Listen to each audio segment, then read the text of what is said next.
Assalamualaikum warahmatullahi wabarakatuh. Alhamdulillah. Wassalatu wassalamu ala rasulillah Sayyidina Maulana Muhammadin wa ala alihi wa ashabihi ajma'in amma ba'du. Alhamdulillah, siswa MTSN UTBS Kudus, khususnya Nakhussu Bidzikri kelas 9, kita bisa berjumpa lagi dengan kondisi yang seperti ini lewat media online. Namun tidak atau jangan kita kurang semangatnya dalam pembelajaran walaupun kondisi masih belum menentu seperti ini. Justru saat ini kita harus meningkatkan ibadah kita, meningkatkan kekuatan kita untuk mendekatkan diri kepada Allah Subhanahu wa taala. Mendekatkan diri kepada Allah itu banyak caranya. Namun ada dawuh dari guru-guru kami, yaitu afdalut turuq ilallah at-ta'allum wat-ta'lim. Jadi sebaik-baiknya atau lebih utama, paling utama cara untuk mendekatkan diri kepada Allah adalah dengan melalui belajar dan mengajar. Jadi dengan ngaji dan mengajar. Jadi kalian di rumah bisa tambah tekun belajar sehingga bisa menjadi media untuk mendekatkan diri kepada Allah. Mari kita lanjut untuk materi daring mapel bayan, mata pelajaran bayan kelas 9 MTSN UTBS Kudus. Materi kemarin kita sampai tentang pembahasan tasbih. Namun sebelum lanjut ke pembahasan tasbih yaitu bab tujuan tasbih, saya akan ulas kembali pengertian tasbih. Mungkin dari anak-anak sebagian ada yang lupa atau masih kurang jelas tentang pengertian tasbih. Pengertian tasbih yaitu musyarakatu amrin li amrin fi ma'nan bi adawatin ma'lumah. Jadi ini pengertian tasbih yaitu menyamakan perkara atau suatu hal kepada hal lain dalam suatu makna dengan menggunakan alat atau perabot yang diketahui. Contohnya, al-ilmu kan nuri fil hidayah. Ini menyamakan lafal al-ilmu dengan an-nur cahaya dalam satu makna yaitu hidayah. Jadi ilmu itu bagaikan cahaya dalam hal sama-sama menjadi petunjuk atas kegelapan. Ilmu itu bisa menuntun orang menuju jalan yang benar, dari kegelapan menuju jalan yang terang. Seperti halnya cahaya, bisa menuntun orang yang dalam posisi kegelapan untuk menuju jalan yang lebih terang. Nah, dalam bab tasbih ini, kita kenal bahwa rukun tasbih ada 4. Ya, arkanut tasbih itu ada 4. 1, musyabbah atau kita kenal torofani. Torofani dalam kitab Jawharul Maknun adalah musyabbah dan musyabbah bih. Dalam hal ini contoh nau al-ilmu kan nuri fil hidayah. Al-ilmu statusnya menjadi musyabbah. Kaf ini alat, ya, alat yang perabot atau alat adat untuk digunakan untuk menyamakan. An-nur musyabbah bih, al-hidayah ini adalah wajah syabah.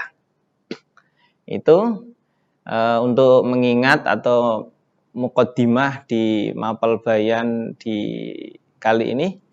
Lanjut, sekarang kita lanjut ke materi yang sudah pernah kita bahas.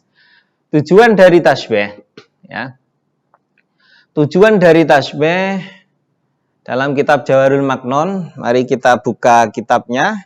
Kalau yang enggak bawa kitab, seperti biasa berdiri. Tapi karena edisi ini boleh tidak berdiri, boleh sambil rebahan.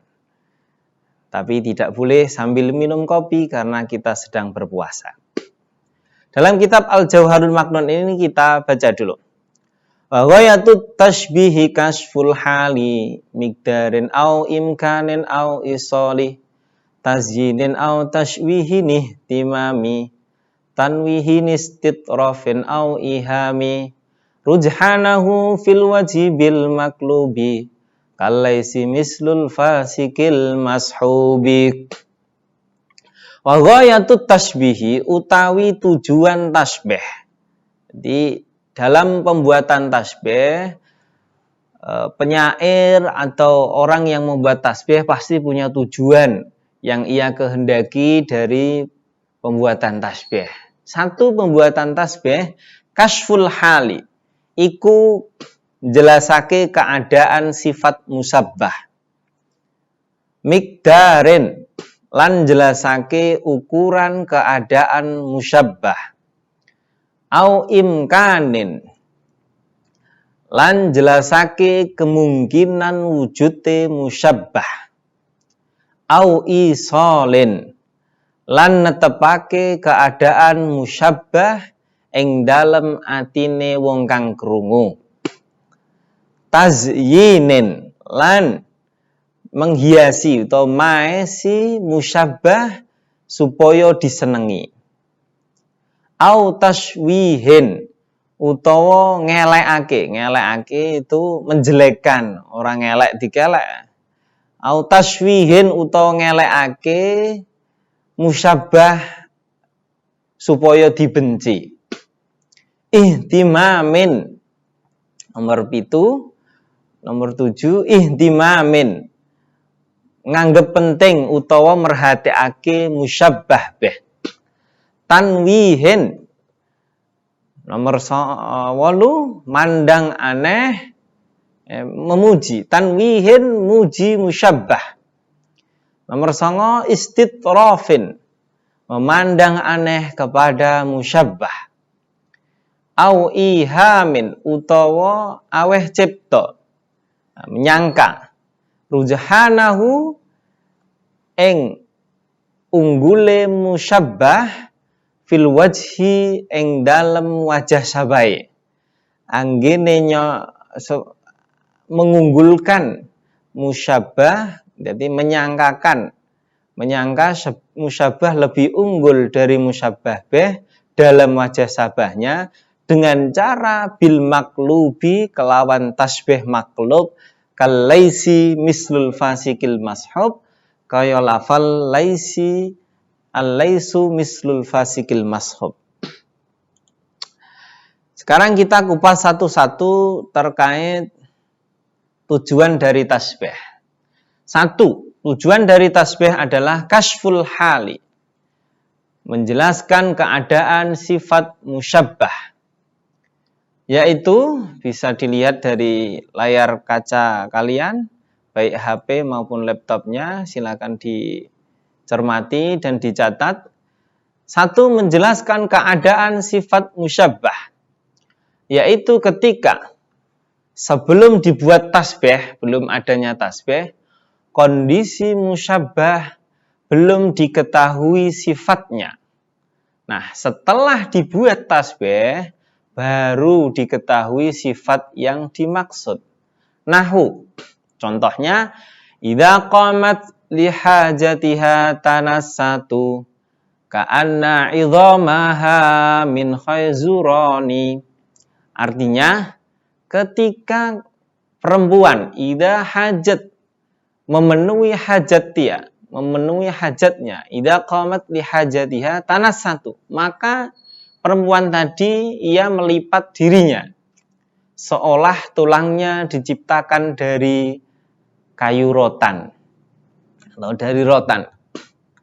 Maksud syair dalam hal ini yaitu tulang perempuan disamakan dengan rotan. Tujuannya untuk menjelaskan bahwa keadaan tulangnya memang lentur dan lunak.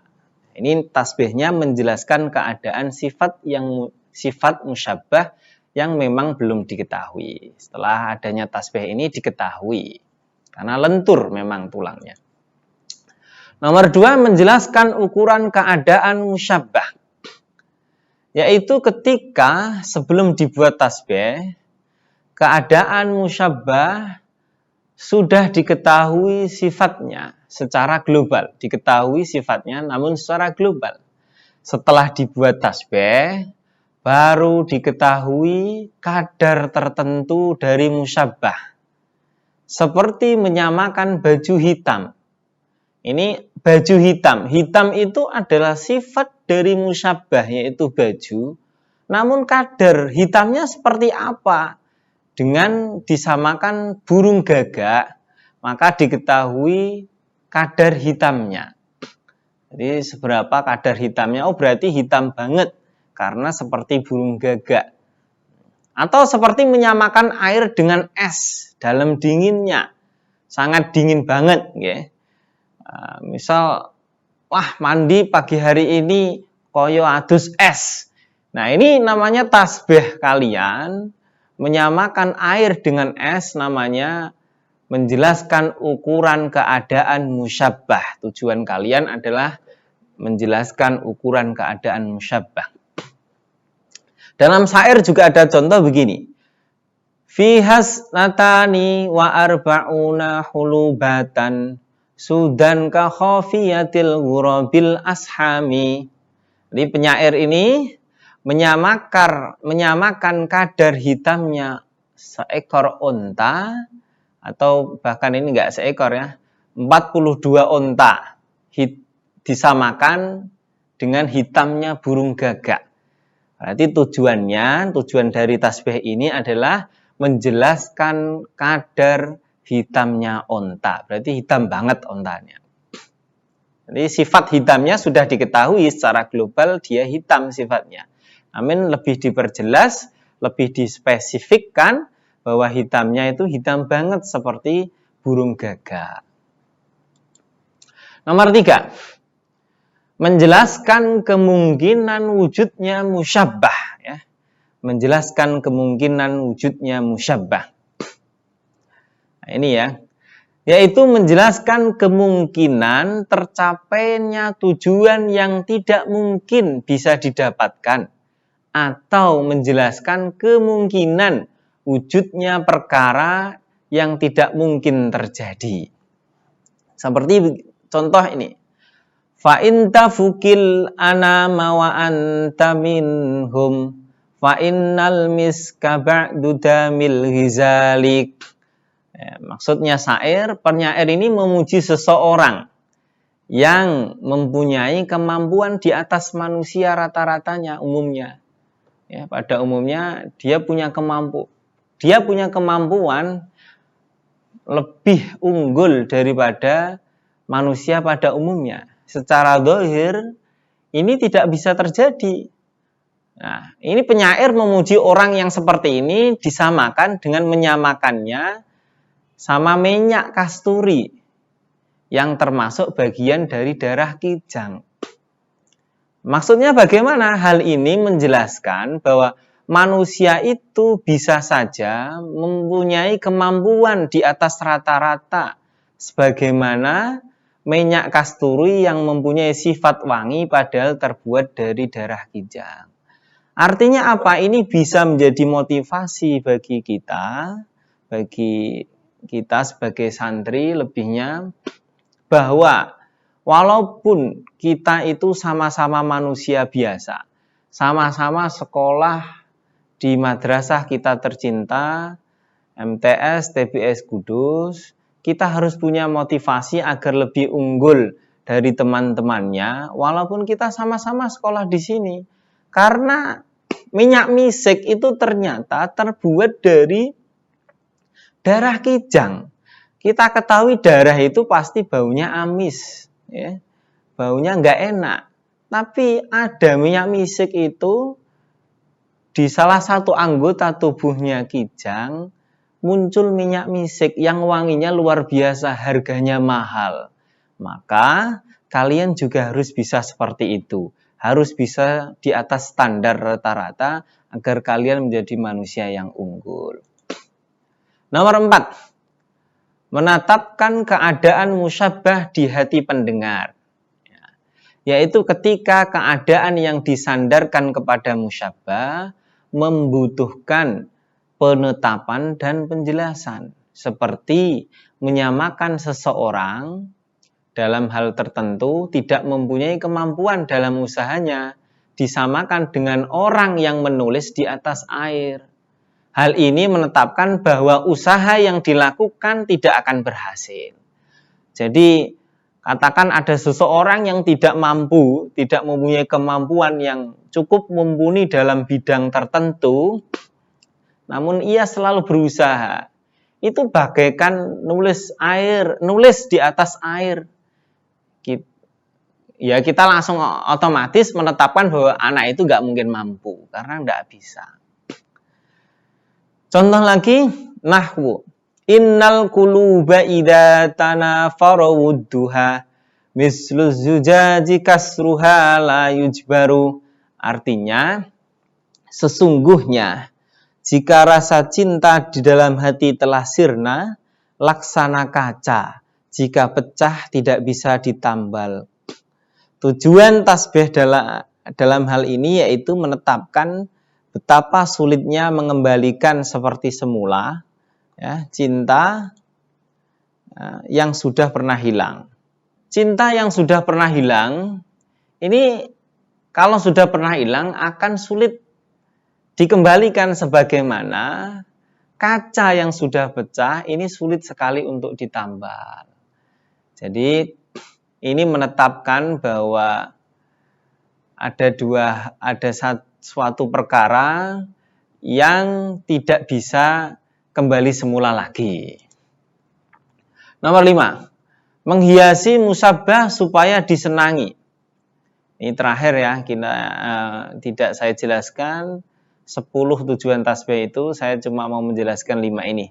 Nomor 5, memperindah musyabbah supaya disenangi, seperti menyerupakan wajah yang hitam dengan mata kijang jantan yang bisa disenangi banyak orang.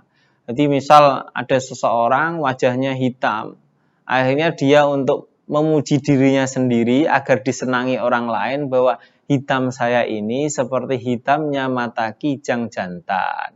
Jadi tujuannya untuk agar disenangi hati pendengar. Itu mungkin anak-anak materi kita kali ini lewat media sosial. Semoga kita selalu sehat, jangan lupa selalu bahagia.